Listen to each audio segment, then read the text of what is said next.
Perkenalkan, nama saya Kirana Surya Putra, kelas 6D dari SDN 164 Karangpawulang. Kali ini saya akan mengerjakan PDP, yaitu membuat patung. Saya akan membuat patung angsa.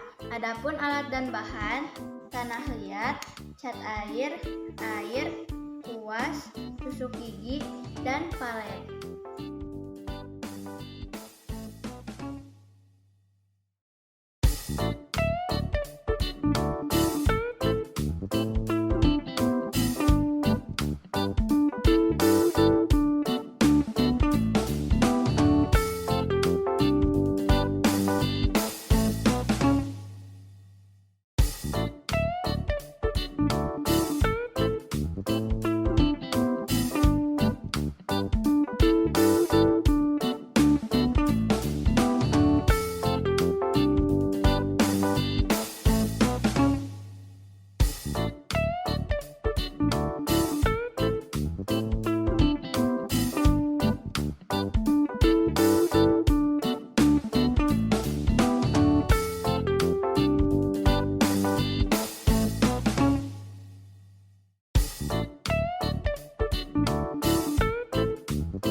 Inilah hasilnya.